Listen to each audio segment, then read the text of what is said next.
Saudara-saudari dalam Kristus Yesus, salam. Kali ini kita akan menterokai Matius bab 8 ayat 18 ke 22 dengan satu tema kos pengikutan. Mari kita datang berdoa.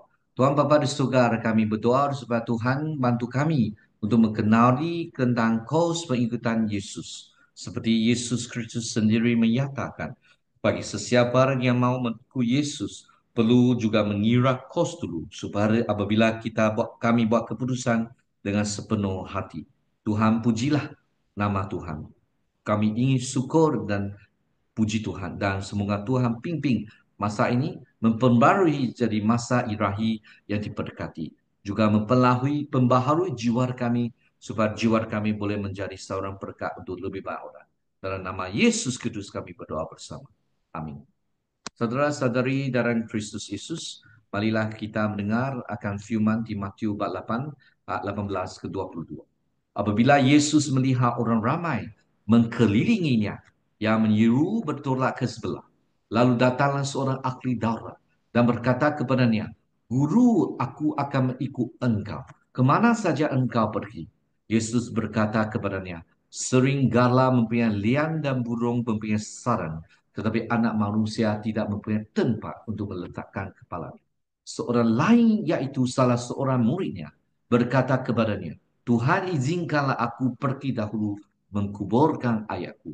Tetapi Yesus berkata kepadanya, "Ikutlah aku dan biarlah orang-orang mati mengkuburkan orang-orang mati mereka." Seperti yang dicatatkan oleh Sarjana Franz, di sini terdapat dua kajian kes tentang lelaki yang ingin menyertai Yesus apabila dia memisahkan diri daripada orang ramai. Selepas mensaksikan Yesus mengusir roh yang jahat dengan sepatah kata dan menyembuhkan semua orang yang sakit, beberapa orang ingin mengikut Yesus. Pertama seorang murid, seorang guru Taurat, dan kemudian seorang murid.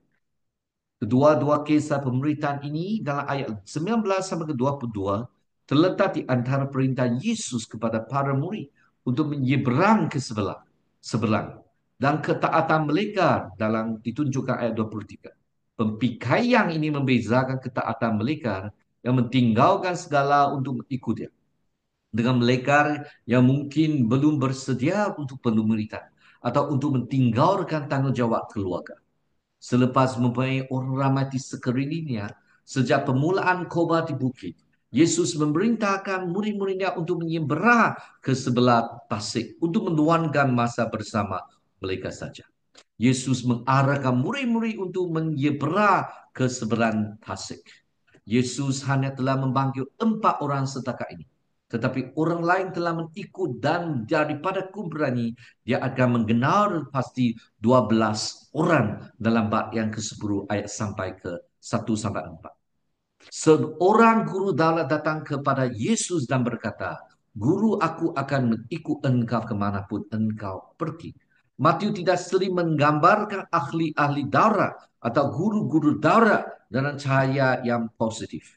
Orang luar seperti ahli Taurat ini memanggil Yesus sebagai guru dalam Matius. Namun dia bertekad, berkebuat keputusan untuk mengikut Yesus kemanapun dia pergi. Sarjana Franz mencadangkan bahawa murid ini hanya memfikirkan perjalanan melintasi tasik, tetapi kata keterangan kemanapun menjadikan pembatasan seperti itu tidak mungkin. Davies dan Allison, dua sarjana ini mencadangkan bahawa individu ini tidak berhasrat untuk mengikut Yesus sama sekali dan dihalau. Kerana itu, ini juga tidak mungkin. Kita tidak tahu sama ada Yesus mengkaburkan permintaan lelaki ini. Sebaliknya dia mentekankan kos pemuritan. Tidak seperti haiwan yang mempunyai rumah. Lumpar mempunyai rumah. Dan burung mempunyai sarang. Yesus sebagai anak manusia tidak mempunyai tempat untuk meletakkan kepala. Yang mencerminkan pelayanan bergerak Yesus. Bukan kekurangan tempat tinggal tetap. Bahkan malah itu. Yesus tidak tidur di rumah tetapi di perahu. Dia tidak akan memiliki rumah di orang gadara tempat. Dia melayani keesokan harinya. Sebenarnya penduduk memohon kepada dia untuk meninggalkan daerah mereka. Para pengikutnya akan segera berkongsi dalam hal ini juga.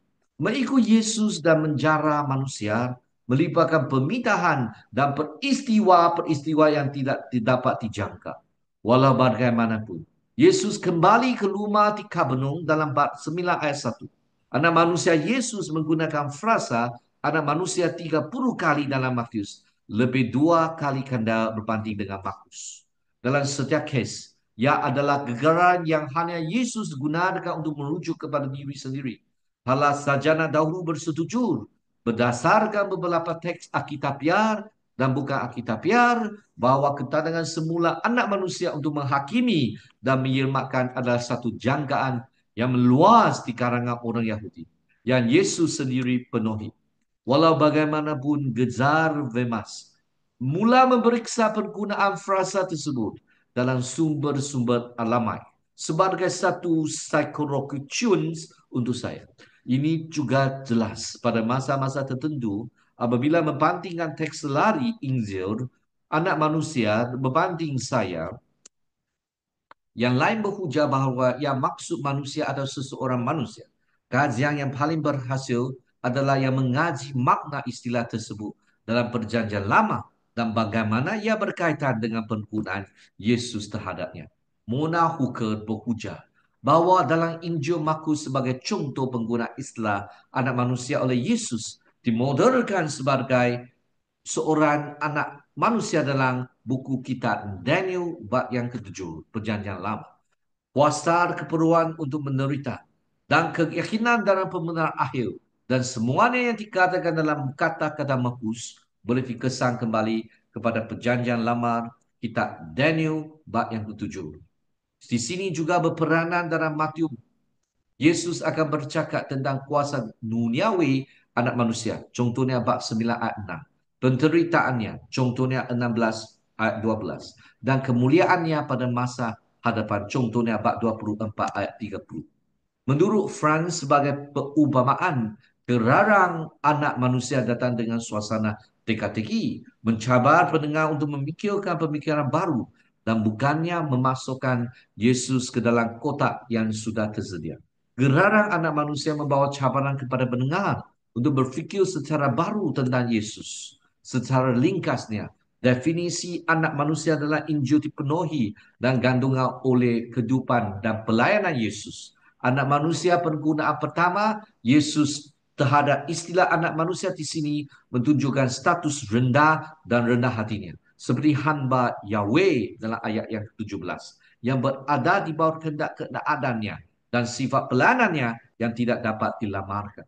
Dalam bab yang ke-7 buku Daniel, seorang seperti anak manusia adalah satu simbol bagi orang kudus yang menderita di bawah kerajaan Serusi yang tirani dari Antichorus Epiphanes. Simbol ini mengkuali penderitaan orang kudus semasa pemerintahan Antiochus Epiphanes. Sama seperti anak manusia dalam Daniel merujuk kepada bangsa Israel, Yesus mungkin juga menggunakan istilah tersebut untuk menyediakan pengikutnya bagi menghadapi cabaran-cabaran pemuritan. Yesus mentarifkan semula apa yang dimasukkan dengan menjadi Israel, yang buat masa ini melibatkan permintaan dan ketidakselesaan. Anak manusia tahu apa yang dimaksud untuk berkongsi dengan para pengikutnya dalam semua ketidakpastian keadaan manusia mereka. Anak manusia juga berkongsi kesukaran yang datang dengan penyebaran Injil. Kini seorang pengikut lain datang kepadanya dengan keinginan untuk mengikut Yesus. Namun dia meminta kepada Yesus, Tuhan izinkan aku pergi dan menkuburkan papaku dahulu. Ini adalah permintaan yang besar, yang munasabar. Ilya mengkaburkan permintaan serupa kepada Elisa. Membenarkan dia. Saudara-saudari, permintaan berakar dalam perintah Musa untuk menghormati ayah dan ibunya. Keluaran bab 20 ayat 12. Juga lihat Imaman bab 21 ayat sampai ketiga. Suatu teks Levitik kemudian menekankan kewajiban apabila seseorang saudara meninggalkan dunia, orang itu dibebaskan daripada semua perintah yang dinyatakan dalam Taurat. Jika teks menunjukkan mencerminkan amalan awal, respon Yesus dalam Matius bab 8 ayat 22 akan mensinggungkan perasaan sensitiviti orang Yahudi.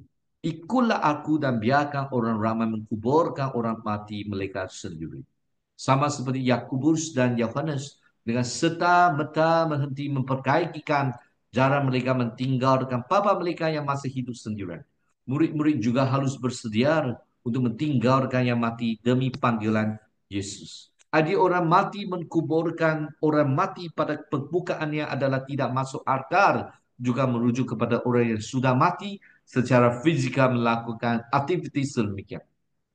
Dalam mempertahankan Yesus, setengah-setengah pihak mendakwa bahawa dia sedang bercakap tentang orang yang mati secara rohani, iaitu mereka yang telah mentelak Yesus. Tetapi dalam ketidakmasukan lat ayat ini makna ditemui. Yesus berkata kepada lelaki ini, apa yang anda bimbangkan akan menyelesaikan dirinya sendiri. Sebaliknya anda perlu mentangani apa yang ada di hadapan anda, yaitu panggilan kerajaan. Yaitu hari itu akan diselesai. Tapi yang penting kamu perlu memilih sama ada masuki ke kerajaan surga. Dalam kes ini, bahkan ikatan keluarga yang paling asas tidak boleh dibenarkan menghalang jalannya. Panggilan Yesus mengatasi ikatan keluarga yang paling asas. Pemerintah mempunyai kos. Dan ini adalah saat pertama di mana Yesus secara ekspresif mengajar tentang apa yang diperlukan untuk mengikutinya. Kita tidak tahu sama ada apakah murid-murid ini akhirnya mengikutnya. Tetapi layak. Layak. Matthew tahu bahawa panggilan Tuhan boleh mengakibatkan kedua-dua permintaan fizikal. Yaitu tidak mempunyai tempat untuk meletakkan kepala dan ketidakselesaan sosial. Yaitu tidak memenuhi adat sosial yang diharapkan. Walaupun John Wesley tidak menggunakan istilah pemuritan, beliau mengakui bahawa panggilan Kristus mempunyai keutamaan dalam kehidupan orang yang percaya. Dan ia harus berakar dalam kasih yang kita miliki untuk Tuhan kita. Bagi seseorang murid, semua perintah Tuhan dia patuhi dengan sewajarnya. Dan itu dengan segala kekuatannya. Kerana ketaatan adalah seimbang dengan kasih, sumber dari mana ia mengalir. Saudara-saudari, bagi seseorang murid, semua perintah Tuhan dia patuhi dengan sewajarnya dan itu dengan segala kekuatannya.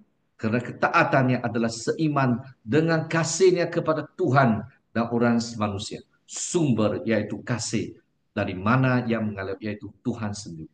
Saudara-saudari, kita akan menggunakan lima hali seterusnya untuk menturukai satu petikan yang dipanggil sebagai ciri-ciri seorang ahli metodis pengikut Yesus. Supaya kita lebih memahami apa maksud kos pengikutan Kristus Yesus. Mari kita doa bersama. Tuhan Bapa di surga, kami puji syukur atas karunia Tuhan, di mana hati kami disentuh, supaya kami dapat mendahului, mengutamakan panggilan kerajaan. Dan harus yang seterusnya Tuhan akan bantu kami untuk menyelesaikan. Semua perkara boleh diselesaikan, tetapi kami sebagai pengikut Yesus perlu bersedia untuk membeli kos sebagai pengikutan Kristus Yesus. Kami perlu mempentingkan dan mengutamakan kerajaan surga. Walaupun kami akan mengalami ketidakselesaan sosial dan juga tidak ada tempat kami akan dapat dalam dunia kami akan banyak cabaran, tetapi kami akan tetap menikmati kebahagiaan daripada surga.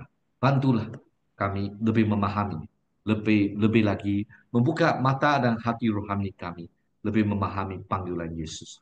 Dalam nama Yesus Kudus kami berdoa. Amin. Semoga Tuhan memberkatimu dan juga sekeluarga dan kita jumpa